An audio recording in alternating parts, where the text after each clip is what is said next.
உங்கள் சத்யாவில் இப்பொழுது ஆடி அதிரடி தள்ளுபடி. சார், கேப் ஆட்டோ பைக்குன்னா ரெட் டாக்ஸி மட்டும்தான். ஹாலிடேஸ்னாலே அது நம்ம ஜிடி ஹாலிடேஸ் தான். GT holidays, South India's #1 travel brand. You know you are special when you're with GT Holidays. ஆதனையர்களுக்கு அன்பு வணக்கம். இன்று நம்மோடு அரசியல் விமர்சகர் திருமிகு வெங்கி ரத்னம் அவர்கள் நம்மோடு வந்துள்ளார். வணக்கம் மகேஷ் சார். வணக்கம் தாமரை. நலமா இருக்கீங்களா? நல்லா இருக்கேன். குறிப்பாக கூட்டணி கட்சிகளும் தாவேக்காவுக்கு பல்கட்ட நெருக்கடிகளை கொடுப்பதாக நாம் வெளியே இருந்து உணர முடியுது. சிபிஎம் மாநில செயலாளர் தோழர் சண்முகம் என்ன சொல்கிறாரு, போராட்டங்களை எல்லாம் போலீஸ் ரொம்ப கடுமையாக ஒடுக்குறீங்க, இந்த ஆட்சியின் மீதான ஆதரவை நாங்கள் மறுபரிசீலனை செய்வதற்கான நேரம் கூட வரலாம் அப்படிங்கிற ஸ்டேட்மெண்ட் கொடுக்குறாங்க. இங்கே தமிழ்நாட்டில் நீட்டுக்கு எதிரான போராட்டம், அந்த நீட்டுக்கு எதிரான போராட்டத்துக்கு இடம் கொடுத்தது கம்யூனிஸ்ட் கட்சி சிபிஐ தான் இடம் கொடுத்தாங்க. அங்கே தாவேக்க ஆட்சியின் மீதாகவும் குறிப்பாக முதல்வருக்கு எதிராக பதாகைகள் கோஷங்கள் அப்படின்னு போய்கிட்டு இருக்கு. விசிகாவும் அதே போல் தொடர்ச்சியாக முன்னுக்கு முரணான ஸ்டேட்மெண்ட் சொல்லிக்கிட்டு இருக்காரு. அவர் கட்சியில் இருக்கக்கூடிய ஒன் ஆஃப் தி பொதுச் செயலாளர் இது பாஜகவுடைய ஆட்சின்னு நேரடியாக குற்றச்சாட்டு வைக்கிறாரு. கூட்டணி கட்சிகள் தாவேக்க ஆட்சிக்கு ஒரு மிகப்பெரிய அளவில் நெருக்கடி கொடுக்குறாங்களா சார்? அதாவது இந்த கூட்டணி கட்சிகள் அப்படிங்கிறவங்க டிவிகே கூட்டணி கட்சிகள் அப்படின்னு நம்ம சொல்லிட முடியாது. அவங்க திமுகவோட கூட்டணி கட்சிகள். இன்றைக்கும் கூட திமுகவோட ஸ்லீப்பர் செல்லாக தான் டிவிகேவுக்கு ஆதரவு கொடுத்துக்கிட்டு இருக்காங்களோ அப்படிங்கிற சந்தேகம் நமக்கு வலுவாக இருக்குது. நீங்கள் கடந்த திமுக ஆட்சியில் இவங்க இப்போ சொல்லக்கூடிய டிவிகே அரசின் மீது இந்த 3 மாத காலகட்டத்தில் சொல்லக்கூடிய குற்றச்சாட்டுகளை விட பல மடங்கு திமுக ஆட்சியில் இருந்தது.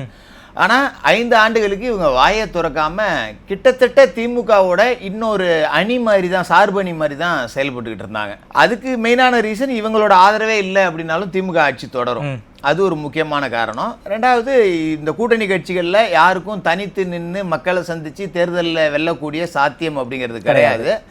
ஏற்கனவே கடந்த காலகட்டத்தில் மக்கள் நல கூட்டணி அப்படின்னு ஒரு முயற்சியை செஞ்சு பார்த்து ஒரு மிகப்பெரிய தோல்வி அப்படிங்கிறது கிடைச்சிது. அதனால் அப்படி ஒரு ரிஸ்க் அவங்க எடுக்க விரும்பலை. இல்லை, கம்யூனிஸ்ட் கட்சிகள்லாம் பார்த்தீங்கன்னா நீங்கள் ஏற்கனவே இந்த சாம்சங் தொழிலாளர் போராட்டம் நடந்ததை நீங்கள் பார்த்துருப்பீங்க.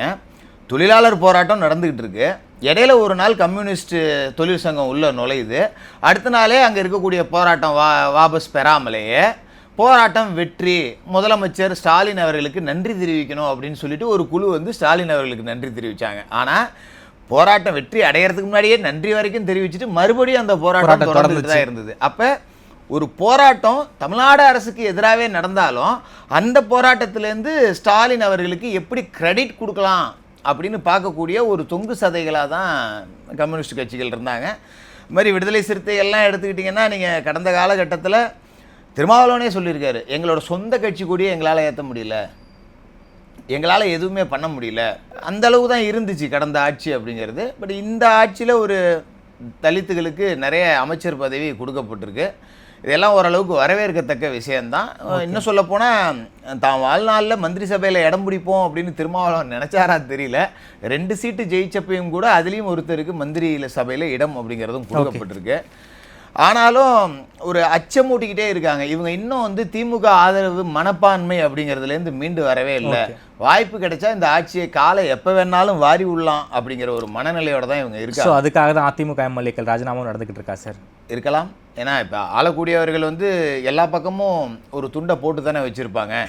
இன்னும் சொல்லப்போனால் அதிமுக எம்எல்ஏக்களோட ராஜினாமா அப்படிங்கிறதே கம்யூனிஸ்ட்டு விசிகா இவங்க மேலெல்லாம் ஆளும் டிவிகே தரப்புக்கு நம்பிக்கையின்மை அப்படிங்கிறது வரைக்கும் அந்த நம்பிக்கையின்மை நிச்சயமாக வராது. இவர்களை வச்சுக்கிட்டு நல்லாட்சியும் கொடுத்துடவும் முடியாது. ஓகே, சரிங்களா? குறிப்பாக சொல்லணும் அப்படின்னா நீங்கள் கடந்த காலகட்டங்களில் எவ்வளோ தமிழ்நாட்டு பிரச்சனைகள் நடந்தது. வேங்கை வயல் சம்பவமாகட்டும், எத்தனையோ ஆணவ படுகொலைகள் நடந்தது. அப்போல்லாம் ஆணவ படுகொலைகளுக்கு தனி சட்டம் ஏற்றணும், நான் சிஎம்ஐ பார்த்து பேசினேன் அப்படின்னு சொல்லிட்டு திருமாவளவன் கடந்து போயிடுவார் அந்த மேட்ரை. அதோட என்ன ரீசன் அப்படின்னா அவங்க விசிகா கிட்ட கிட்டத்தட்ட ஒரு விசிகா அப்படிங்கிறது திமுகவோட ஒரு தலித் பிரிவு அப்படிங்கிற அளவுக்கே மாறி போயிருந்தது. கீழ்மட்டத்தில் இருக்கக்கூடிய நிர்வாகிகளும் அந்தந்த மாவட்ட திமுக செயலாளர்களோட, திமுக மாவட்ட அமைச்சர்களோட ஒன்றிணைஞ்சு டெண்டரு, கான்ட்ராக்டு, கமிஷனு அப்படின்னு சொல்லிட்டு காசு பார்த்து அப்படியே பழகிட்டாங்க. அப்போ அந்த அதிகாரம் இல்லாமல் அவர்களால் இருக்க முடியல. இன்றைக்கி அதிகாரம் இருந்தாலும் கூட திமுகவில் விசிகாவினருக்கு தரப்பட்ட முக்கியத்துவம் டிவிகேல தரப்படலை. சார் அமைச்சரவையில் இடம் கொடுத்துருக்காங்க. திமுக ஆட்சியில் எவ்வளோ சீட்டு கம்மியாக கொடுத்தாங்க, அமைச்சரவையில் இடம் கூட கிடையாது. ஆட்சியில் ஒரு அங்கமாக இருக்காங்க விசிக, அவங்களுக்கு தாவேக்கா ஆட்சியில் மரியாதை இல்லைங்கிறீங்க. வெறுமனே அமைச்சரவையில் இருந்து இன்னைக்கு விசிகாவினர் சாதிக்க முடியாத காரியங்கள் எல்லாத்தையும் அமைச்சரவையில் இல்லாமல் இருந்தப்பயே திமுக கிட்ட சாதிச்சுக்கிட்டு இருந்தாங்க. என்ன சார் சொல்கிறீங்க? புதுசாக இருக்குது. எல்லா இடத்துலையுமே நடந்துகிட்டு இருந்தது. அதாவது ஒரு திமுக அமைச்சர் எடுத்துக்கிட்டிங்கன்னு வச்சுங்களேன், ஒரு திமுக தொண்டர்கள், திமுக நிர்வாகிகள் போய் ஒரு கோரிக்கை வச்சு அதை அடைய முடியல அப்படின்னா விசிகாவினர் போய் அடைஞ்சிட்டு வந்துடுவாங்க. அந்த அளவுக்கு தான் செல்வாக்கோட இருந்தாங்க. முக்கியமான விஷயம் என்னன்னா, இந்த தலித் வாக்கு வங்கி அப்படிங்கிறது வட மாவட்டங்கள்லாம் வலுவாகவே இருந்தது.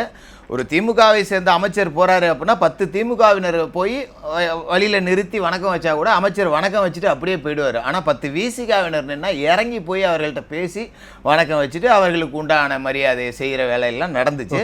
பட் இப்போ அது பெருசாக நடக்கலை. இவர்களால் பெருசாக எதுவும் சாதிக்க முடியல. அப்போ நாம் பழையபடி கொஞ்சம் பவரோடு இருக்கணும் அப்படின்னா நமக்கு திமுக ஆட்சி தான் நல்லது அப்படிங்கிற மனநிலையில் தான் நிர்வாகிகளும் இருக்காங்க, தொண்டர்களும் இருக்காங்க. இன்னும் சொல்ல போனால் திருமாவளவனே அப்படிதான் இருக்காரு, வெளியே சொல்ல மாட்டார். ஸோ திருமாவால் டிவிக்கு ஆட்சிக்கு ஆபத்துங்கிறீங்களா? கண்டிப்பாக ஆபத்து, இதெல்லாம் எந்த மாற்றமும் இல்லை. நீங்கள் இன்னும் சொல்ல போனால் விசிகா அது இப்போ சமீப காலகட்டங்களில் திருமாவளவன் அவர்களோட பேச்சு அப்படிங்கிறது எவ்வளோ முன்னுக்கு பின் முரணாக இருக்குது அப்படிங்கிறதெல்லாம் பார்த்துருப்பீங்க. இதுக்கு முன்னாடி திருமாவளவன் அவர்களோட பேச்சு அப்படிங்கிறது ரொம்ப தெளிவாகவே இருக்கும். அரசியல் ரீதியாக அவரோட பேச்சு எல்லாமே ரொம்ப தெளிவாகவே இருக்கும். இப்போ என்ன அப்படின்னா, திமுக எங்களை கூட்டணியிலேருந்து வெளியே அனுப்பிச்சிருச்சு அப்படின்னு சொல்கிறாரு. மறுபடியும் நாங்கள் அமைச்சரவையில் இடம் பெற்றால் மட்டும் கூட்டணியில் இருக்கிறோமா அப்படின்னு அர்த்தமாயிடுமா அப்படின்னு பேசுகிறாரு. திமுகவோட எங்களோட நல்ல உறவு தொடர்ந்துக்கிட்டு தான் இருக்குது, நட்போட தான் இருக்கோங்கிறாரு. திருமாவளவன் ஒரு குழம்பிய குட்டையில் மீன் பிடிக்க முயற்சி செய்கிறாரு அப்படின்னு தான் இதை நான் எடுத்துக்கிறேன். ஓகே, இருந்தாலும் பனையூர் பாபு மாதிரியான ஆட்களை திமுகவில் சேர்த்துருக்காங்களே, சரி இதன் மூலமாக எங்களுக்கும் விசிகாவுக்கும் உறவு இல்லைங்கிறத திமுக ரொம்ப உறுதியாக சொல்லியிருக்காங்களே. அப்படிலாம் சொல்ல முடியாதுங்க. இப்போ பனையூர் பாபு வெத்தலை பாக்கு வச்சா திமுக கூப்பிட்டாங்க, அவருக்கு சீட்டு கொடுக்கல, அவருக்கு ஏதோ ஒரு அதிருப்தி. இப்போ விசிகாவில் இருந்தவங்க வேறு எங்கே போவாங்க அப்படின்னு பார்த்தீங்கன்னா நேராக திமுகவுக்கு தான் போய் சேருவாங்க. இந்த பக்கம் பிஜேபி இருக்குன்னு ஏடிஎம்கே சைடு வர முடியாது. விசிகா இப்போ கூட்டணியில் டிவிகே கூட இருக்கிறதால இங்கேயும் போக முடியாது. அப்போ ஆல்ரெடி நமக்கு இருக்கவே இருக்குது அறிவாலயம் அப்படின்னு சொல்லிட்டு பொட்டிக்கையை கட்டிட்டு நேராக அங்கே தான் போவாங்க. ஓகே, இன்னமும் அந்த எண்ணிக்கை போகக்கூடிய எண்ணிக்கை அதிகமாகுமா? ஒரு சில முக்கிய தலைகள்லாம் எதிர்பார்க்குறாங்க போல இருக்கு. விசிகா நேற்று கூட ஆலூர் ஷானவாஸ் பேசியிருக்காப்புல, நடப்பது பிஜேபி ஆட்சி தான் பேசியிருக்காரு. நடப்பது பிஜேபியோட ஆட்சினா என்னத்துக்கு நீங்கள் அமைச்சரவையில் இருக்கீங்க, வெளில போங்க. இதே திருமாவளவன் தான் விஜய் அவர்களை ஆர்எஸ்எஸோட வளர்ப்பு பிள்ளை அப்படின்னு சொன்னார். இப்போ ஆர்எஸ்எஸோட பிள்ளைகிட்ட நீங்கள் எதுக்குப்பா அமைச்சர் பதவியில் இருக்கீங்க? இன்னொருத்தர் பிஜேபி ஆட்சிங்கிறாரு. தேர்தலுக்கு முன்னாடி திருமாவளவன் ஆர்எஸ்எஸோட செல்ல பிள்ளை, கைகூலின்னு கூட அதுக்கு அர்த்தம் எடுத்துக்கலாம். இப்போ ஏன்ப்பா நீங்கள் அங்கே போகிறீங்க? அப்போ உங்களுக்கு அமைச்சர் பதவி கொடுத்தாங்கன்னா நீங்கள் ஆர்எஸ்எஸ் செல்ல பிள்ளை கூட நீங்கள் போயிடுவீங்க அப்படின்னு தானே எடுத்துக்க முடியுது. அதாவது பதவி அப்படிங்கிறது தான் நோக்கம் அப்படிங்கிறப்ப கொள்கை அப்படிங்கிறதெல்லாம் இங்கே பேச்சுக்கே வேலை கிடையாது. இந்த ஆட்சி அமைஞ்சிருச்சு, கிட்டத்தட்ட ஒரு 100 நாள் கூட கம்ப்ளீட் பண்ணல. ஏகப்பட்ட எதிர்க்கட்சிகள் எல்லாரும் ஒன்று சேர்ந்து விஜய் வீழ்த்துவதற்கு திட்டம் போட்டாங்கங்கிற இஷ்யூவில் ஆரம்பித்து ஆட்சி தொடர்ச்சியாக நடந்துக்கிட்டு இருக்கு. குறுகிய காலத்தில் எந்த ஒரு அரசியுமே நாம் வேலிடேட் பண்ணக்கூடாது. இவங்க ஆட்சி அதிகாரத்துக்கு புதுசு, 2.5 வருஷத்தில் கட்சி ஆரம்பித்து ஒரு மிகப்பெரிய சாதனையை பண்ணி ஆட்சியை பிடிச்சிருக்காங்க. குறிப்பாக இந்த ஆட்சியை பற்றி உங்களுடைய மதிப்பீடு என்ன? எப்படி போய்கிட்டு இருக்கு இந்த ஆட்சி? நிறை குறை ரெண்டையுமே நீங்கள் சொல்லலாம். இல்லை, இந்த ஆட்சியில் நிறையும் இருக்குது, குறையும் இருக்குது. நிறைய அப்படின்னு பார்த்தோம்னா ஓரளவுக்கு கரப்ஷன் அப்படிங்கிறது கண்ட்ரோல் பண்ணப்பட்டிருக்கு. மேல்மட்ட அளவுலையும் சரி, கீழ்மட்ட அளவுலையும் சரி கொஞ்சம் கண்ட்ரோல் பண்ணப்பட்டிருக்கு. இதில் இன்னும் சரியாக சொல்லணும் அப்படின்னு பார்த்தீங்கன்னா, ஓரளவுக்கு அரசு ஊழியர்கள் எல்லாமே நேரத்துக்கு பணிக்கு வராங்க. அதுக்கு நேரத்துக்கு வர மாட்டாங்களா? கண்டிப்பாக வர மாட்டாங்க. கடமையை செய்கிறதுக்கும் கடமைக்கு செய்கிறதுக்கும் வித்தியாசம் இருக்குல்ல. இப்போ சிஎம்ஏ கரெக்டாக ஒரு எம்ப்ளாயி மாதிரி கரெக்டாக டைமுக்கு வந்துட்டு டைமுக்கு போகிறாரு, அது பெரிய பில்டப்பாக கொடுக்கப்படுது அப்படின்னு எதிர்கட்சிகள் விமர்சனம் இருந்தாலும் கூட இது வரைக்கும் யாரும் செய்யலை. ஒருத்தர் செய்கிறாரு அப்படிங்கிறப்ப அவருக்கு அடுத்து இருக்கக்கூடிய அதிகாரிகளுக்கு கப்பா 9:30னா சிஎம் வந்துடுவார், நம்ம அதுக்கு முன்னாடியே போகணும் அப்படிங்கிற ஒரு எண்ணம் வருது. பட் ஓகே, அது சரியாக வழி நடத்துகிறாங்க, அந்த மாதிரியான மாற்றங்கள்லாம் வந்திருக்கு அப்படிங்கிறத பார்க்க முடியுது. நிறைய தப்பு அப்படிங்கிறதும் இருக்குது. பட் அது பெரிய இஷ்யூவாக இப்போதைக்கு மாற்ற வேண்டியதில்லை. குறுகிய காலகட்டம், ரெண்டாவது புதுசாக இருக்காங்க, நிர்வாகம்னா என்னன்னு தெரிஞ்சுக்கிறதுக்கே சில நாட்கள் பிடிக்கும். அதனால் அதுக்கு உண்டான டைம் கொடுக்கலாம் அப்படின்னு நினைக்கிறேன். பட் அரசு ஊழியர்களுக்கு கொஞ்சம் இந்த ஆட்சி மேலே அதுக்குள்ளேயே கோபம் வந்துருச்சு அப்படிங்கிறதையும் பார்க்க. ஏன் அரசு ஊழியர்களுக்கு இந்த ஆட்சி மேலே கோபம்? அதுக்கு மெயினான ரீசன் என்ன அப்படின்னு பார்த்தீங்கன்னா, மக்கள் பிரதிநிதிகளாக இல்லாத கட்சிக்காரர்கள் ரீல்ஸ் போடுறேன் அப்படிங்கிற ரீதியில் எல்லா அரசு அலுவலகங்களுக்கும் போய் ஆய்வு செய்கிறாங்க. ஓகே, நீங்கள் மந்திரி அளவில் இருந்துக்கிட்டு இப்படிலாம் ரீல்ஸ் போடாதீங்க, போகாதீங்க, வராதிங்கன்னு சொல்லிட்டு ஒரு கண்டிப்பான அறிக்கைகள் கொடுத்தாலும் கூட அது தொடர்கதையாக தான் மாறிக்கிட்டு இருக்கு. ஓகே, இது அரசு ஊழியர்களுக்கு ஒரு விதமான சலிப்பை கொடுத்துரும். என்னடா இவங்க வேலை செய்ய விடாம டிஸ்டர்ப் பண்ணிட்டு இருக்காங்க அப்படிங்கிற மாதிரி தான். திமுக அதிமுக காரங்க கூட இப்படிலாம் பண்ண மாட்டாங்களே சார். திமுக அதிமுக காரங்க கூட டெண்டர் எடுப்பாங்க, அந்த மாதிரியான வேலைகள் பண்ணுவாங்களே தவிர நாங்கள் ஆய்வு பண்ணுறோம், அது பண்ணுறோம், இது பண்ணுறோன்னு அரசு அலுவலகத்துக்கு போயிட்டு அரசு அலுவலர்கள் தொந்தரவு பண்ண மாட்டாங்களே. இதையே இவங்க பண்ணிக்கிட்டு இருக்காங்க. இது அராஜகம்னு சொல்லிட முடியாது, ஆர்வ கோளாறுன்னு வேணா சொல்லிடலாம். இது அராஜகம்னு சொல்லல, இது புதுசா இருக்கு. அது ஆர்வ கோளாறு. அதாவது இந்த போலீஸ் டிபார்ட்மெண்ட்ல புதுசா போறவங்க பாத்தீங்கன்னா உடம்பெல்லாம் அப்படியே ஜிம்பாடியா வச்சிருக்கணும், சட்டம் ஒழுங்கு நான் தான் காப்பாற்ற போறேன் அப்படின்னு சொல்லிட்டு வரும்போதே வெறப்பா தான் கால ஓட்டத்தில் அவங்களும் வழக்கமான போலீஸாக மாறிடுவாங்கல்ல. அது மாதிரி தான் இவங்க இப்போ ஆர்வம். ஒரு ரோடு போட்டால் கூட உள்ளாட்சி பிரதிநிதிகளாக இன்றைக்கும் கான்ட்ராக்ட் எடுத்து திமுக காரங்க வேலை பார்த்துட்டு இருக்காங்க. அங்கே போய் நின்றுக்கிட்டு எவ்வளோ ஜல்லி போடுற, எதை பண்ணுற அப்படிங்கிற கேட்குற ஆர்வம் அவங்கள்ட்ட இருக்குது. பட் அது மக்களுக்காக செய்யக்கூடியது ஏற்றுட்டு போயிடுவாங்க. நீங்கள் அரசு பணியில் போயிட்டு ரீல்ஸ் போடுறது, அவர்களோட பணியை டிஸ்டர்ப் பண்ணுறது, ஒரு கிளாஸ் எடுத்துக்கிட்டு இருக்கும்போது போய் டீச்சர்ஸை டிஸ்டர்ப் பண்ணுறது, இது ஒரு கட்டத்திற்கு மேலே அவங்களுக்கு சலிப்பை கொடுத்துரும். நாடா நம்ம தபால் ஓட்டு போட்டு ஜெயிக்க வச்சோம், வழக்கமாக தபால் ஓட்டுனாலே திமுகவுக்கு தான் அதிகமாக போவோம், இந்த முறை டிவி கேக்கு வந்துருக்கு. பட் அவங்களே இது தொடர்கதையாச்சுன்னா கண்டிப்பாக இது சரி வராது, நம்மளை நிம்மதியாக வேலை செய்ய விட மாட்டாங்க போல இருக்குது அப்படின்னு சொல்லிட்டு ஒரு கிளர்ந்தெழக்கூடிய வேலை அப்படிங்கிறதும் ரொம்ப சீக்கிரமாக நடக்கும். அரசு தரப்பில் சொல்லியும் பார்த்துட்டாங்க, அமைச்சர் நேரடியாக பேட்டியே கொடுத்து பார்த்துட்டாரு. பட் இது ஒரு கட்டத்திற்கு மேலே போகும்போது அரசு ஊழியர்களை பணி செய்ய விடாமல் தடுத்தல்னு சொந்த கட்சிக்காரனாகவே இருந்தாலும் ஒரு 4 பேரை ரிமாண்ட் பண்ணால் தான் இது நிற்கும். ஓகே, அது வரைக்கும் நிற்காது. ஏன்னா ஆர்வ கோளாறு, தாம் பேர் எடுக்கணுங்கிறதுக்காக செய்கிறாங்க. இது பேர் எடுத்து கொடுக்கறத விட அவ பேரை தான் எடுத்து கொடுக்கும் அப்படிங்கிறது தெரியல. அதுவும் ரீல்ஸ் மோகம் பெரிய லெவலில் போய்கிட்டு இருக்கு கட்சிக்காரங்க மத்தியில். அதுதான் இந்த தலைமுறையே ஒரு ரீல்ஸ் தலைமுறை அப்படிங்கிறதால நம்ம ரீல்ஸில் என்ன போட்டாலும் பார்த்துருவாங்க, எல்லாத்தையும் ரசிச்சுருவாங்க அப்படின்னு. நீங்கள் போடுற ரீல்ஸை ரசிக்கிறதுக்கு 50 பேர் இருந்தால் வெறுக்கிறதுக்கு 100 பேர் இருப்பாங்க அப்படிங்கிறது அவங்களுக்கு தெரிய மாட்டேங்குது. அதனால் இந்த ஆய்வு செய்கிறேன் அப்படிங்கிற பேரில் விளம்பரம் பண்ணுறதெல்லாம் கொஞ்சம் குறைச்சிக்கிட்டா நல்லாயிருக்கும் அப்படின்னு நினைக்கிறேன். பட் அது சொல் பேச்சு கேளாமை அப்படிங்கிறது தொடர்ந்துக்கிட்டு தான் இருக்குது. நான் சொன்ன மாதிரி அரசு ஊழியர்களை பணி செய்ய விடாமல் தடுத்தல்னு சொந்த கட்சிக்காரங்களே 4 பேரை ரிமாண்ட் பண்ணால் நம்ம ஆட்சியில் நம்மளே தப்பு பண்ணாலும் நடவடிக்கை எடுப்பாங்க, இனிமேல் நாம் போகக்கூடாது அப்படிங்கிற எண்ணம் வரும். செய்வாங்களான்னு பார்ப்போம். திருமா இப்படி அவர்கள் கொடுக்கக்கூடிய ஸ்டேட்மெண்ட் காரணமாக பாமகவை தாவேக்கா நெருங்கி வருகிறார்களா சார்? இருக்கலாம். ஏன்னா இப்போ 2 அப்படிங்கிற ஒரு எண்ணிக்கையை வச்சுக்கிட்டு அதிகபட்ச குடைச்சல் அப்படிங்கிறத கொடுத்துக்கிட்டு இருக்காங்க. நீங்கள் நிறைய அதிகாரிகள் நியமனத்தில் கூட விசிகாவினரோட தலையீடு அப்படிங்கிறது இருக்குது. பெற்றோர் ஆசிரியர், ஒரு பள்ளி பெற்றோர் ஆசிரியர் கழக தலைவர் பொறுப்பு அப்படிங்கிறது ஒரு பெரிய பொறுப்பு கிடையாது. ஆமாம், அதுக்கு கூட ரெக்கமெண்டேஷன் லெட்டர் வாங்கியிருக்காங்க. என் சேனலில் அந்த லெட்டர்லாம் கூட நான் ரிலீஸ் பண்ணியிருப்பேன், பார்த்துருப்பீங்க. இப்படி நீங்கள் ஒரு அரசு வழக்கறிஞர்கள் நியமனத்தில் கூட எங்களுக்கு இத்தனை பிபி வேணும், இத்தனை ஏபிபி வேணும், இத்தனை ஜிபி வேணும்னு சொல்லிட்டு மாவட்ட வாரியாக குடைச்சல் கொடுக்கக்கூடிய வேலைகள் அப்படிங்கிறது நடக்குது. அப்போ நீங்கள் 2 எம்எல்ஏ வச்சுட்டு எல்லாத்துலேயும் பங்கு வரீங்க அப்படின்னா இது ஆட்சி எங்களோடதா உங்களோடதா அப்படிங்கிற மனப்பான்மை இயல்பாகவே டிவிக்கு வரணும். அதுதான் நியாயமும். வந்துருச்சு, அதனால தான் தரமாட்டேன் அப்படிங்கிறாங்க. அப்போ எனக்கு தெரிஞ்சு ஆலூர் ஷானவாஸை திருமாவளவனே பேச சொல்லியிருக்கலாம். திருமாவளவனோட குரலாக தான் ஆலூர் ஷானவாஸ் பேசியிருக்கலாம். திருமாவளவனோட தயவு இல்லாமல் கண்டிப்பாக ஆலூர் ஷானவாஸ் பேசியிருக்கிறதுக்கு சாத்தியம் இல்லை. நாளைக்கே இடைத்தேர்தலில் ஆலூர் ஷானவாஸுக்கு நான் சீட்டு கொடுக்குறேன், மந்திரி ஆக்குறேன் அப்படின்னு சொன்னால் பிஜேபியோட ஆட்சி தான் நடக்குது, நான் வேணான்னு சொல்லிடுவேன்ட்டு போய்டுவாரா? நாளைக்கு திருச்சி கிழக்கு வேட்பாளர் ஷானவாஸ் இடைத்தேர்தலில் கூட்டணி கட்சியான விசிகாவுக்கு கொடுக்குறோம், இன்னொரு அமைச்சர் கொடுக்குறோம் அப்படின்னு நாளைக்கு சிஎம் ஒரு ஸ்டேட்மெண்ட் கொடுக்குறாருன்னு வச்சுக்கோம். இல்லை இது ஆர்எஸ்எஸோட ஆட்சி தான் இங்கே நடக்குது, எனக்கு அது வேண்டாம் அப்படின்னு ஷானவாஸ் சொல்லிடுவாரா? டிசைனாக உருட்டுவாங்க. நம்மளும் அவங்க சொல்லியே பழகிட்டாங்க, நம்ம கேட்டே பழகிட்டோம். அவங்க சொல்கிறது தான் வேதவாக்கு அப்படின்னு நம்மகிட்ட சொல்லிக்கிட்டே இருப்பாங்க. பட்டு இது காலம் அப்படி இல்லை. இது சமூக வலைதள காலம். ஒரு பேசப்பட்டுச்சுன்னா யாரோட குரலாக பேசப்படுது, எதற்காக பேசப்படுது அப்படிங்கிறதெல்லாம் இப்போ உள்ள தலைமுறைக்கு ரொம்ப தெளிவாகவே தெரியுது.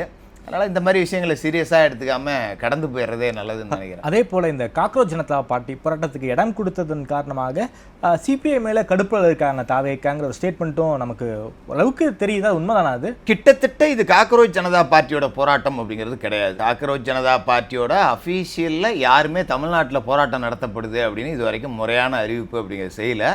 காக்ரோச் ஜனதா அப்படிங்கிற போரையை போத்திக்கிட்டு இங்கே போராட்டம் நடத்தினது திமுகவோட ஜென்சி விங்கு அப்படின்னு தான் நான் பார்க்குறேன். முழுக்க இது திமுகவோட போராட்டம் தான். ஓகே, நீங்கள் நிறைய பேர் இந்த ஜல்லிக்கட்டு ஜூலி திமுகவோட ஆதரவாளர் அவங்க இன்னும் அந்த ஜென்சி டிஷர்ட் போட்டே வந்து அந்த கூட்டத்தில் கலந்துக்கிட்டு அவங்க எல்லாம் அதன் பிறகு ஓட்டம் பிடிச்சதெல்லாம் நீங்கள் பார்த்துருப்பீங்க. இப்போ காக்ரோச் ஜனதா பார்ட்டியோட போராட்டமாக அது இருந்தால் இங்கே மாநில அரசை எதிர்த்து குரல் கொடுக்க வேண்டிய தேவையே கிடையாது. ஏன்னா நீட்டுக்கும் இந்த மாநில அரசுக்கும் எந்த விதமான சம்பந்தமும் கிடையாது. இன்னும் சொல்ல போனால் இந்த மாநில அரசும் கூட நீட்டுக்கு எதிரான அரசு அப்படின்னு தான் தங்களை பிரகடனப்படுத்திக்கிறாங்க. அப்போ இங்கே வந்து நீங்கள் மாநில அரசு ஒழிய, ஏன்னா நீட்டு வந்தப்போ இவங்க கிட்ட கட்சியே கிடையாது. இவங்க கட்சி ஆரம்பிச்சே 2 வருஷம் தான் ஆகுது. அதனால் இது வந்து அரசுக்கு எதிரான ஒரு போராட்டம் நடக்குது. இதில் மாநில அரசுக்கு எதிராகவும் இருக்குது, ஆட்சி சரியில்லை, மாணவர்கள் இளைஞர்கள் எதிராக இருக்காங்க அப்படிங்கிற மாதிரியான ஒரு பிம்பம் கட்டமைக்கப்படுது. அதுக்கு மெயினான ரீசன் என்ன அப்படின்னு பார்த்தீங்கன்னா, இளம் தலைமுறையினர் எல்லாம் டிவிகே கிட்ட இருக்காங்க. இதை எதுக்கிறதுக்கு ஆப்போசிட்டாக அவங்கக்கிட்ட எந்த விதமான ஐடியாவும் கிடையாது. இப்போ நீங்கள் இப்போ ஒரு சினிமா மாயை அப்படின்னு சொல்கிறாங்க, உண்மைதான் அது, அதிலெல்லாம் மாற்று கருத்து இல்லை. பட் சினிமா மாயை எல்லாருக்கும் வந்துருமா அப்படின்னு பார்த்தா இப்போ தனுஷ் கட்சி ஆரம்பிக்க போகிறாரு. நாளைக்கு அவருக்கு இவ்வளோ பெரிய கிரேஸ் வந்துருமா அப்படின்னு பார்த்தா தனுஷே நம்ப மாட்டார். அதை பேசாமல் இருங்க, என் மாமனார் தொல்லை தாங்க முடியாமல் நானே கட்சி ஆரம்பிக்க போகிறேன், ஏன்டா என் உயிரை எடுக்கிறீங்க அப்படிங்கிற மாதிரி தான் போகும். இவங்களும் இது வந்து திமுகவோட ஐடியாலஜி தான். திமுகவிலேயே பார்த்தீங்கன்னா தன்னோட வாரிசை கொண்டு வர்றப்ப ஃபஸ்ட்டு நேராக அரசியலுக்கு வர மாட்டாங்க. சினிமாவுக்கு போயிட்டு பட்டி தொட்டி எல்லாம் இதுதான் கருணாநிதி அவர்களோட மகன் ஸ்டாலின், இந்த புள்ள தான் அந்த புள்ள அப்படின்னு சொல்லி படம் எடுப்பாங்க. ஃபஸ்ட்டு பிள்ளைன்னு மூக்காமுத்துவை கொண்டு வந்தாங்க புரட்சி தலைவருக்கு எதிராக. அது பெருசாக வெற்றி அப்படிங்கிறது பெறலை அப்படிங்கிறது. அடுத்து ஸ்டாலின் அவர்களை கொண்டு வந்து வச்சாங்க ஒரே ரத்தம் அப்படின்னு சொல்லிட்டு. ஆனால் மக்களுக்கு தெரிஞ்சிருச்சு கருணாநிதியும் இதுவும் ஒரே ரத்தம் தான், ரெண்டுத்துக்கும் வித்தியாசம்லாம் எதுவும் இல்லை அப்படின்னு சொல்லிட்டு அந்த சினிமாவில் அவர்களால் வெல்ல முடியல. அடுத்து உதயநிதியவும் கொண்டு வந்து சினிமா வழியாக தான் நியமித்தாங்க. ஏன்னா அரசியலில் வந்து நீங்கள் ஒவ்வொரு ஊராக போய் மேடை போட்டுக்கிட்டு இதுதான் ஸ்டாலின் அவர்களோட பையன், இதுதான் கருணாநிதி அவர்களோட பையன் அப்படின்னு பரப்பி புரிய வைக்கிறதுக்கு இன்றைக்கி சமூக வலைத்தள காலம், உடனே பண்ணிடலாம், அன்னைக்கு முடியாது. அப்போ சினிமாவை ஒரு கேடயமாக அவங்க பயன்படுத்தினாங்க. அதோட ப்ரொடக்ஷன் கம்பெனி வச்சுருந்தாங்க, எல்லா வேலையுமே சினிமாவே மொத்தமாக அவங்க தான் வச்சுருந்தாங்க. இப்போ இந்த விஜய் அவர்கள் அந்த சினிமா மூலியமாக வந்தாலும் இளைஞர் பட்டாளத்தை பெருசாக ஈர்த்துட்டார்.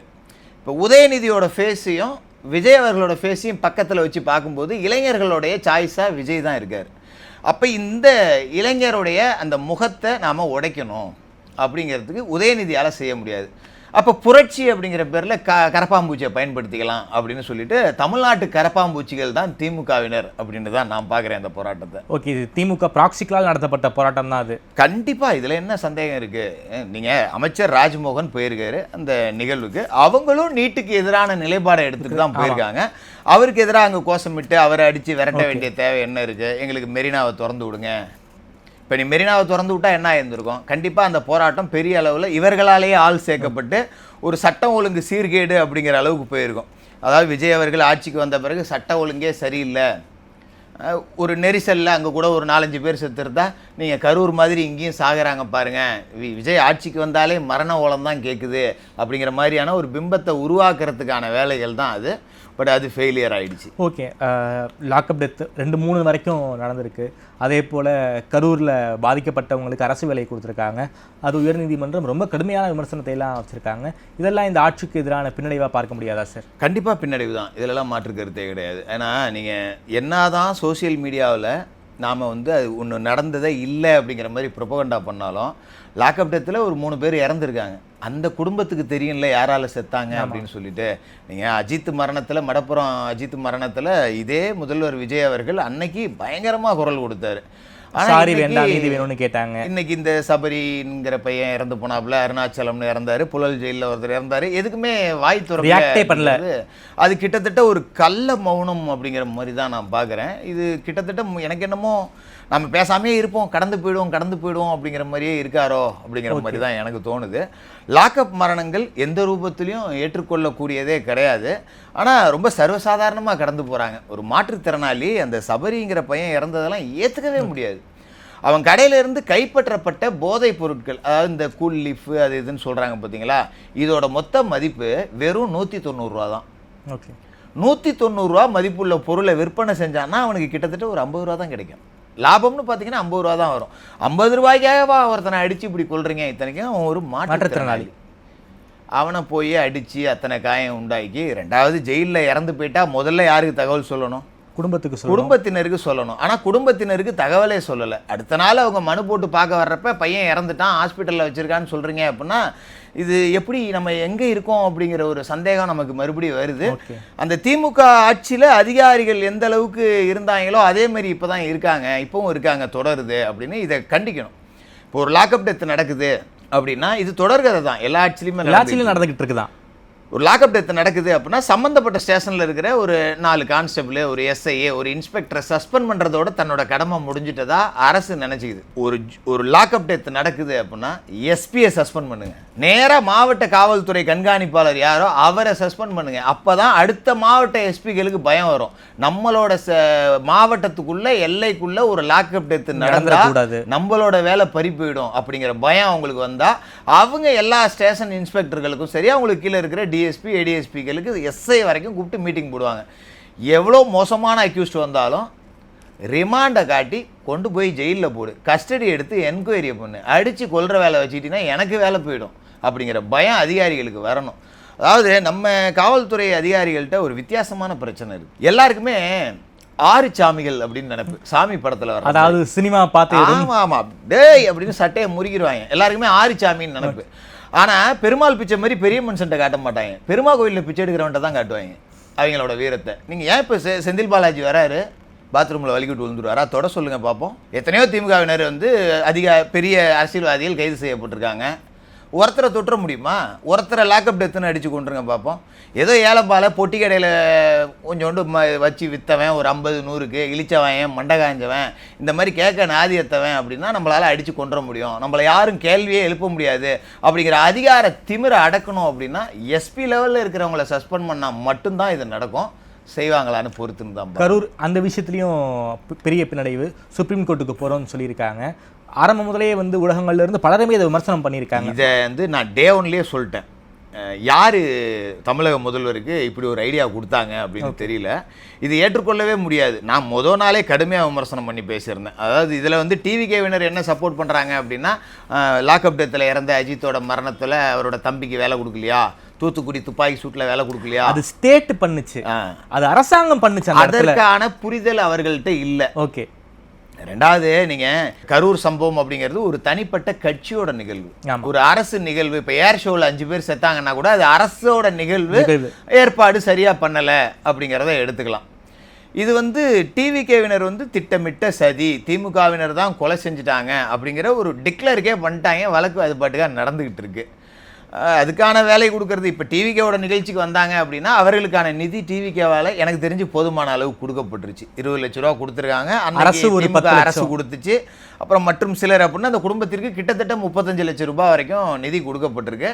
பட் அந்த நிதி அந்த உயிரை சரி கட்டுமானா கண்டிப்பாக அதில் மாற்று கருத்து இல்லை. பட் அதை தாண்டி அவர்களுக்கு நிதி கொடுக்கப்பட்டுருச்சு. இனிமேல் அவர்களுக்கு என்ன தேவை அப்படின்னா அந்த சம்பவத்திற்கான நீதி தான் தேவை. உண்மையிலேயே அதில் ஏதாவது சதி இருந்துச்சா, இல்லை அது விபத்து தானா அப்படிங்கிறதுக்கான உரிய விசாரணை, அவர்கள் மரணத்திற்கான நீதி அப்படிங்கிறதான் தேவை. இல்லை நாங்கள் வந்து எங்களால் தான் உயிர் போயிடுச்சு அப்படின்னு டிவிகேவினரோ முதல்வர் விஜயோ ஒரு கில்ட்டியாக ஃபீல் பண்ணாங்கன்னா, ஆதவர்ஜினாட்ட 10 கம்பெனி இருக்குது, கூட்டு போய் வேலை கொடுக்க சொல்லுங்கள். அவங்க கம்பெனியில் அவங்க வேலை கொடுக்கட்டும், யாரும் கேட்க போகிறது கிடையாது. சரிங்களா? கரூர் மாநகராட்சி தேர்தல் வரும். இறந்து போன குடும்பத்தில் உள்ள அத்தனை பேரும் கவுன்சிலர் சீட்டு கொடுங்க. முடிஞ்சால் 6 எம்எல்ஏ இடைத்தேர்தல் வருது, கரூரில் அதிலே ஒருத்தருக்கு சீட்டு கொடுங்க, எம்எல்ஏ ஆக்குங்க, மந்திரி ஆக்குங்க. இதெல்லாம் உங்கள் கட்சியில் நீங்கள் எடுக்கக்கூடிய முடிவு. ஜனநாயக வசூலில் இருந்து கொஞ்சம் கொஞ்சம் கொடுக்கலாம், தாராளமாக கொடுங்க. பனை ஒரு வீட்டை கூட எழுதி வைங்க, நாங்கள் கேட்க போகிறோமா? அதெல்லாம் யாரும் கேட்க போகிறது கிடையாது. அரசு வேலை அப்படிங்கிறது 10 பேருக்கு வேலை போட்டாலும் அதற்கான இடஒதுக்கீடு அப்படிங்கிறது அதில் நிச்சயமாக ஃபாலோ பண்ணணும். அதெல்லாம் இல்லை நான் பாட்டுக்காக கொடுப்பேன் அப்படின்னா, இப்போ நான் காலையில் சென்னை வரும்போது 3:30 மணிக்கு விழுப்புரத்தில் ஒரு விபத்து. நான் வர்றதுக்கு ஒரு 5 நிமிஷத்துக்கு முன்னாடி நடந்திருக்கு. 2 பேர் இறந்துட்டாங்க. ஒரு கவர்மெண்ட் வால்வோ பஸ்ஸு மோதி 2 பேர் இறந்துட்டாங்க. அது அந்த பஸ்ஸோட அதிவேகம் தானே காரணம், அது அரசு பஸ்ஸு தானே, அது அரசு ஊழியர் செய்த தவறு தானே. அந்த 2 பேர்த்து குடும்பத்துக்கு, இறந்த 2 பேர் குடும்பத்துக்கு அரசு வேலை கொடுத்துட முடியுமா? இது மாதிரி விபத்தில் ஒரு நாளைக்கு குறைஞ்சது 200-300 பேர் செத்துக்கிட்டு தான் இருக்காங்க.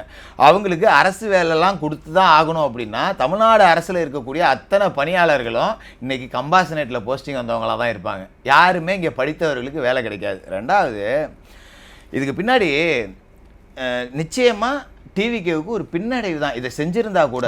ஏன்னா இளைஞர்கள் வாக்கு அப்படிங்கிறது டிவிக்கு விழுந்தது. இன்னைக்கு ஒரு சாதாரண ஒரு 100 போஸ்டிங் இருக்கு டிஎன்பிசிக்கு அப்படின்னா கூட 10 லட்சம் பேர் தேர்வு அப்ளை பண்றாங்க. ராத்திரி பகல் படிக்கிறாங்க. கவர்மெண்ட் வேலைக்கு போயிட்டு தான் கல்யாணம் பண்ணிக்குவேன்னு கல்யாணம் ஆகாத 35 வயசு வரைக்கும் வெயிட் பண்றவங்கலாம் இருக்காங்க. என் பொண்ணுக்கு கவர்மெண்ட் வேலை வாங்கி கொடுத்துட்டு தான் கல்யாணம் பண்ணுவேன்னு வளர்க்கக்கூடிய பெற்றோர்கள் இருக்காங்க. இரவு பகல் பாராம படிச்சு 1 மார்க்ல போயிடுச்சு அடுத்த எக்ஸாம்ல வந்துருவேன் 0.5 கட் ஆஃப் போனவங்க பலர் இருக்காங்க. தவம் இருந்தவர்கள்லாம் ஒரு மாற்றம் வேணும்னு டிவிக்கு ஓட்டு போட்டிருக்காங்க. அவர்களுக்கெல்லாம் நீங்க இந்த வேலையை கொடுத்தீங்கன்னா எப்படி இருக்கும்? ஏன் நாங்க உட்காந்து உயிரை கொடுத்து படிச்சுக்கிட்டு இருக்கோம், நீங்கள் விபத்தில் வந்து கட்சி கூட்டத்துக்கு வந்து இறந்தவங்களுக்கெல்லாம் வேலை கொடுக்குறீங்க அப்படின்னா என்ன மனநிலை இது? இது வந்து கண்டிப்பாக அந்த வேலை கொடுக்கப்பட்ட 32 குடும்பமும் டிவிகேவினருக்கு கடைசி வரைக்கும் விசுவாசமாக இருக்கும். ஆனால் இந்த வேலையால் பல லட்சக்கணக்கான குடும்பத்தினர் டிஎன்பிசி எழுதி வேலை கிடைக்காதவர்களோட கோபம் இவர்களுக்கு எதிராக திரும்பும். இது வாக்கு வங்கி ரீதியாக பார்த்தாலும் இது தோல்வி தான். நாங்கள் உட்காந்து படிச்சுக்கிட்டு இருக்கோம், நீ அவங்களுக்கு வேலை கொடுத்துக்கிட்டு இருக்க அப்படின்னு 32 ஓட்டுக்காக நீங்கள் 30 லட்சம் ஓட்டை இழக்கக்கூடிய வேலை தான் இதில் நடக்கும். இந்த ஐடியாவை யார் கொடுத்தாங்க அப்படின்னு தெரியல. நேற்று நீதிமன்றம் தடை உத்தரவு கொடுத்துருக்கு. உச்சநீதிமன்றத்திலும் இதே தீர்ப்பு தான் வரும், ஆனால் இன்னும் கொஞ்சம் கடுமையான வார்த்தைகளோடு வரும் அப்படின்னு தான் நான் எதிர்பார்க்குறேன். காவேரி இஷ்யூ ஜூன் 12 தண்ணி திறக்கணும், தண்ணி வரல, நாங்கள் தண்ணி திறக்க மாட்டோம்னு காவிரி நடுவர் ஆணையத்தில் வந்து கர்நாடக அரசு ரொம்ப வெளிப்படையாகவே பேசியிருக்காங்க. இந்த நேரத்தை கர்நாடகாவுக்கு முதல்வர் விஜய் போக போகிறாரு, முதல்வரை பார்த்து பேச போகிறாரு, இப்படிங்கிற விஷயங்கள் வந்து தொடர்ச்சியாக கசிவிடப்பட்டுக்கிட்டு இருக்கு. இது எங்கே போய் முடியும்? நமக்கும் கர்நாடகாவுக்கும் அரசியல் ரீதியான பிரச்சனை தான். இது அரசியல் ரீதியான பிரச்சனை இல்லைன்னு தாவேக்கா சொல்கிறாங்க. இந்த அரசியல் ரீதியான பிரச்சனையை சரி செய்வதற்கு தான் வந்து காவிரி நடுவர்மன்ற ஆணையம் இருக்குது, அங்கே போய் முறையீடு பண்ணணும். இதை ஏன் வந்து கர்நாடகாவுக்கு போகணும்? இதில் ஏன் ஒரு அரசியல் விளையாட்டை ஏன் வந்து தாவேக்கா பண்ணுறாங்க? இதில் முக்கியமான பிரச்சனை என்ன அப்படின்னு பார்த்தீங்கன்னா, இதில் வந்து இதை சரியாக அணுகின ஒரு கட்சின்னா ஏடிஎம்கேன்னு தான் நான் சொல்லுவேன். ஏடிஎம்கே காலகட்டத்தில் தான் இந்த காவிரி நடுவர்மன்ற தீர்ப்பை அரசியலில் போட்டாங்க, அதுக்கே பெரிய சட்ட போராட்டமே நடத்தி கொண்டு வந்து விட்டாங்க. அது ஏடிஎம்கேவோட வெற்றி அப்படின்னு கூட அதை நம்ம சொல்லலாம். டிஎம்கே கூட்டணியில் இருந்தாலும் அந்த காலகட்டத்தில் இதை சரியாக அணுகலை. இப்போ இருக்கக்கூடிய டிவிகேவினருக்கு காவிரி நதி நீரோட முக்கியத்துவமே தெரியலையோ அப்படிங்கிற மாதிரி தான் நம்மளால் பார்க்க முடியுது. ஏன்னா நமக்கு ஜூன் மாதம் திறக்கப்பட வேண்டிய தண்ணீர் இன்ன வரைக்கும் திறக்கப்படலை. டெல்டா ஃபுல்லாகவே பாலைவனமாக மாறிக்கிட்டு இருக்கு. நீங்களும் டெல்டா தான், நானும் டெல்டா தான். டெல்டா இல்லைன்னா நமக்கு எதுவுமே கிடையாது. அதோட முக்கியத்துவம் தெரியல. இப்போ அந்த 3ஆம் தேதி முதல்வர் போகிறார் அப்படின்னு சொல்லிட்டு செய்திகள் கசிய விடப்படுது. பட் அது அதிகாரப்பூர்வ அறிவிப்பாக இன்ன வரைக்கும் வரலை. இது எப்படி நம்ம எடுத்துக்கிறது? நீங்கள் அந்த கில்லி படத்தில் ஒரு டைலாக் வரும், திரிஷாவை காப்பாற்றி கூட்டிகிட்டு போகும்போது பாண்டு பேசுவார், இவனை கர்நாடகாவுக்கு அனுப்புங்க சார், காவேரி தண்ணியை கையோடு கொண்டு வந்துடுவான், கில்லி சார் இவன் அப்படிம்பாங்கல்ல. ஒன்று அந்த டயலாகு இன்னும் 4 நாளில் கொண்டாடப்படும், இல்லை மரண கலாய் விடப்படும். 2ல் ஒன்று நடக்கும். இவர் போய் தண்ணியை வாங்கிட்டு வந்துடுறதுக்கெலாம் சாத்தியமே கிடையாது. ஏன்னா தமிழ்நாட்டை பொறுத்த வரைக்கும் இங்கே கட்சிகள் ஒன்றிணையிறது அப்படிங்கிறது ஒரு ஒருமித்த குரலில் ஒரு விஷயத்தில் இருக்காங்க அப்படிங்கிறது காவேரி நடுவர் மன்றத்தை தாண்டி வேற எந்த விஷயத்திலையும் நடந்த. அப்புறம் நீட்லேயும் கூட பிஜேபி ஏடிஎம்கேலாம் ஆதரவு நிலைப்பாட்டில் தான் இருக்காங்க. நீங்கள் காவிரிக்கு ஒற்றுமையாக குரல் கொடுப்பாங்க. அதுவும் ஆளும் தரப்பில் இருக்கிறவங்க அனைத்து கட்சி கூட்டத்தை கூட்டம் எல்லாம் ரெடி பண்ணணும். பட் அதையும் செய்யாமல் இருக்காங்க. அனைத்து கட்சி கூட்டம் கூட்டப்படணும். கண்டிப்பாக இவங்க வந்து புதுசாக வந்து நடுவர் மன்றம் நாங்கள் கேட்குறோம் அப்படின்னு சொல்கிறதெல்லாம் நல்லாவே இல்லை. ஏற்கனவே நடுவர் மன்றம் வந்து முழுக்க தமிழ்நாட்டுக்கு ஆதரவாக கொடுத்துருக்கு. தமிழ்நாட்டோட ஆதரவு இல்லாமல் நீங்கள் மேகதாதுல ஒரு கல்லை கூட நடக்கூடாது அப்படின்னே சொல்லியிருக்கு. ஆனாலும் சென்ட்ரல் கவர்மெண்ட் ஒரு அறிக்கை கொடுத்துருக்காங்க, எழுத்துப்பூர்வமாக கொடுத்துருக்காங்க, காவிரியில் அணை கட்டுவதற்கு மற்ற மாநிலங்களுடைய ஒப்புதல் தேவையில்லை அப்படின்னு சொல்லிட்டு நேற்று அன்புமணி அவர்கள் தொடர்ந்த வழக்கில் எழுத்துப்பூர்வமாக கொடுத்துருக்காங்க. பட் அது ஆனால் உண்மை கிடையாது. உண்மை ஏற்கனவே நம்மகிட்டே இருக்குது காவிரி நடுவர் மன்ற தீர்ப்பு அப்படிங்கிறது. இதில் என்ன சிக்கல் அப்படின்னு பார்த்தீங்கன்னா, மத்தியில் இருக்கக்கூடிய காங்கிரஸுக்கும் சரி பிஜேபிக்கும் சரி தமிழ்நாடு முக்கியம் இல்லை, கர்நாடகா முக்கியம். ஏன்னா அவர்களால் அங்கே ஆட்சிக்கு வர முடியும், தமிழ்நாட்டில் முடியாது. நாம திறந்து விட்டாலும் இங்கே ஆட்சிக்கு வரப்போறது இல்லை, பேசாமல் அங்கேயே இருப்போம் அப்படின்னு சொல்லிட்டு இது காவிரியவே வாக்கு வங்கி அரசியலாக தான் காங்கிரஸும் பிஜேபியும் பார்த்துக்கிட்டு இருக்காங்க. ஒரு தமிழ்நாடு மாற்றாந்தாய் மனப்பான்மையோடு தான் அணுகப்படுது அப்படிங்கிறது தான் இதில் துரதிர்ஷ்டவசமான விஷயம். முதலமைச்சர் இதுக்கு அனைத்து கட்சி கூட்டத்தை கூட்டி சரியான நிபுணர் குழு, சட்ட வல்லுநர் குழுவை வச்சு இதற்கு அடுத்து என்ன ஸ்டெப்பு அப்படிங்கிறத விரைவில் எடுக்கணும். இது ஒவ்வொரு வருஷமும் என்ன பிரச்சனை, இது ஏன் நிரந்தர தீர்வு காணப்படாமல் போயிடுது அப்படின்னா, நமக்கு தண்ணி கிடைக்கல. ஒவ்வொரு வருஷமும் உச்சபட்சமாக நம்ம தண்ணிக்காக போராடக்கூடிய சூழல் வர்றப்ப அதிகபட்ச மழைப்பொழி வந்துடுது, ஆட்டோமேட்டிக்காக தண்ணி வந்துடுது. அப்போ அதுக்கு பின்னாடி இருக்கக்கூடிய சிக்கலை நம்ம மறந்துடுறோம். தண்ணி தான் வந்துருச்சேப்பா அப்படின்னு சொல்லிட்டு அப்புறம் அடுத்த வருஷம் சம்மரில் நம்ம அதை பற்றி பேசிக்கிட்டு இருப்போம். அப்புறம் மழை வந்துடும், இப்படியே போயிடுறோம். இதுக்கு கண்டிப்பாக ஒரு நிரந்தர தீர்வு அப்படிங்கிறது அனைத்து கட்சி கூட்டம், ஒரு தீவிரமான போராட்டம் ப்ளஸ் சட்ட நடவடிக்கை எல்லாம் கலந்து செஞ்சாதான் இது சண்டை அப்படிங்கிறத விட ஒரு பெரிய சண்டை மாறுதமே இதுக்கு நம்ம செய்ய வேண்டிய சூழலில் தான் இருக்கோம். முதலமைச்சர் என்ன செய்கிறார், 3ஆம் தேதி போகிறாரா அப்படிங்கிறதெல்லாம் பொறுத்து இருந்தால். முதலமைச்சர் ஏன் மௌனமாக இருக்கார்? ஆட்சிக்கு வந்து ஒரு 60 நாளை தாண்டி ஆயிடுச்சு. ஒரு முதல்வர் வெளிப்படையான எந்த ஒரு ஸ்டேட்மெண்ட்டையும் சொல்லாமல் ரொம்ப ரொம்ப அமைதியாக இருக்கார். முதல்வரின் சார்பாக ஆதவர்ஜுனா பேசுகிறாங்க, ரமேஷ் பேசுகிறாங்க, அதுக்கப்புறம் ராஜ்மோகன் பேசுகிறாங்க. முதல்வர்கிட்ட இருந்து எந்த ஒரு ஸ்டேட்மெண்ட்டையும் நாம் எதிர்பார்க்க முடியல. டெல்லி போகிறாங்க, அங்கேயும் வந்து டெல்லி வந்து இந்தியாவுடைய தலைநகம், அங்கே வந்து ப்ரெஸ்ஸை பார்த்து பேசுகிறதுங்கிறது ஒரு மதிப்புக்குரிய விஷயம். ஸோ நேஷ்னல் மீடியா, ஒட்டுமொத்த மீடியாவுமே வந்து வெயிட் பண்ணிக்கிட்டு இருக்காங்க. அது வந்து ஒரு மரபாகவே வச்சுருக்காங்க. தமிழ்நாடு ஹவுஸ் போனாங்கன்னா நிச்சயம் செய்தியாளர் சந்திப்பு இருக்குங்கிறது ஒரு எழுதப்படாத மரபு. அதையும் உடைச்சிருக்காரு. ஏன் வந்து அமைதியாக இருக்காரு? இது வந்து நாம் குற்றச்சாட்டு அப்படிங்கிறத விட அரசியல் அனுபவமின்மை அப்படின்னு எடுத்துக்கலாம். ஓகே, இதை குற்றச்சாட்டாக கூட வைக்கல. ஏன் முதல்வர்? இது குற்றச்சாட்டு தான், நம்ம இது அரசியல் அனுபவமின்மை அப்படின்னு எடுத்துக்கலாம். என்ன ரீசன் அப்படின்னா, இப்போ தொடர்ந்து அரசியலே இருந்து வந்திருந்தாங்க அப்படின்னா, இப்போ ஸ்டாலின் அவர்களை எடுத்துக்கிட்டிங்கன்னா சின்ன வயசுலேருந்தே இளைஞர் அணியிலேருந்தே அரசியலில் வந்தார். அவருக்கு எல்லா துறைகளும் எப்படி இயங்குது, இந்த ஆர்கனைசேஷன் என்ன அப்படிங்கிறது அவருக்கு தெரியும். இந்த பக்கம் எடப்பாடி பழனிசாமி அவர்களை எடுத்துக்கிட்டிங்கன்னா அவர் ஒரு கிளை செயலாளர்லேருந்து எம்எல்ஏ, மந்திரி, எம்பி, முதல்வர் வரைக்கும் வந்தவர். அவருக்கும் தெரியும் அரசு இயந்திரம் எப்படி செயல்படும், அந்த அரசு இயந்திரத்தில் ஒரு பழுதுனா எந்த பார்ட்டு பழுதாக இருக்கும் அப்படிங்கிறதெல்லாம் எல்லாமே இவங்களுக்கு தெரியும்.